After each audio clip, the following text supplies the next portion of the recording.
This is a little man floating in an ocean of abundance. And a lot about what economic independence is about just being in place and let the current and the flow just bring abundance around you.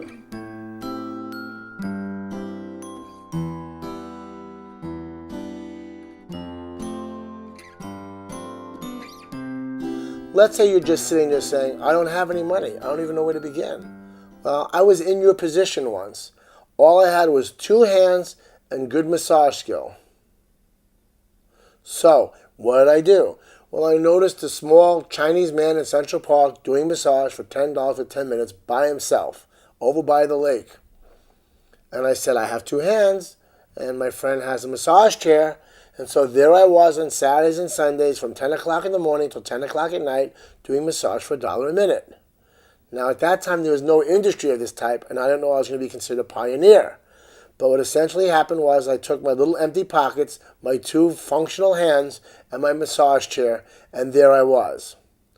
Well, within 2 or 3 years, there were 30 or 40 people in Central Park, and I had 50 chairs, which I had bought one by one with the profits I had put away from the money I had made in Central Park, and I had people working with me at street festivals and street fairs all over the country. That all started from a small seed. So the key to remember is that whatever gift you have, there's a place that you can start. One of the key factors is the ability to recognize the distinction between short-term and long-term gratification. And this is important. Let's talk about this a little bit. So maybe you have great dreams. You're looking to really do something big. And yet you have economic scarcity right now. What you have to understand is you need to have a functional formula in order to get out of a hole of scarcity, which just gets bigger and bigger and deeper and deeper. And this is the basic formula that I want you to use.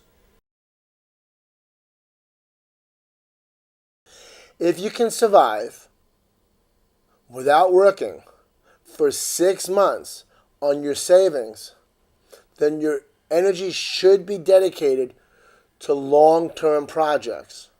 Those projects which your energy goes into now and produce results in the future.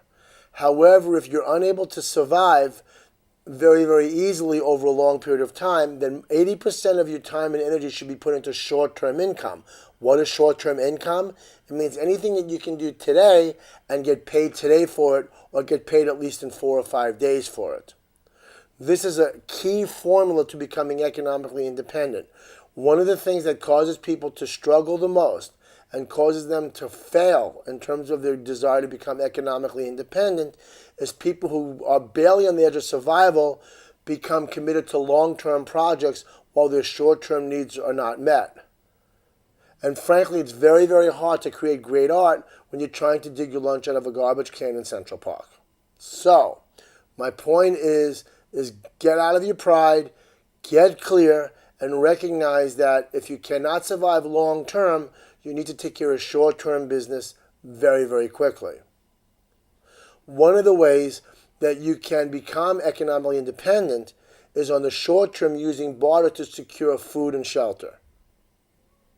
Now, those of you who are a little more economically independent may think this is kind of an extreme conversation, but believe me, I have people who come to my school for open houses who are interested in becoming healers and not only do not have the money to pay for classes, but barely have the money for their shelter or for food. They're living on raw food sprout diets and they're not doing it voluntarily. So what happens is see what your gift is and use it immediately. For me, I actually love commerce and exchanges that are not based on money. Some of them are 4 and 5 degrees of separation. I have someone who's fixing my house in exchange for getting a massage. The person who's doing the massage is taking classes at my school. The classes are being taught by a teacher who is getting theater tickets from me. I am not even meeting yet the person who's fixing the house, nor am I even meeting the person who's doing the massage.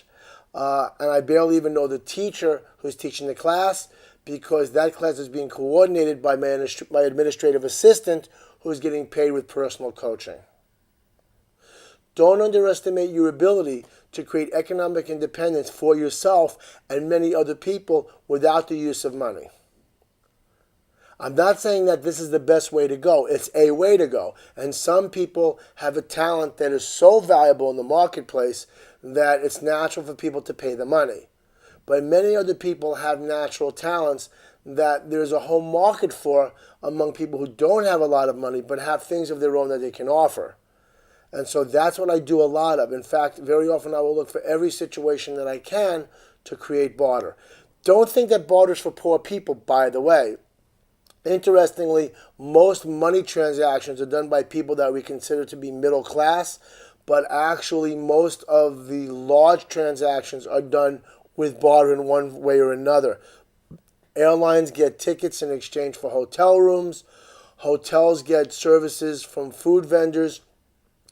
They get food delivered by trucks that take the food in exchange for gasoline credits, and so on and so forth.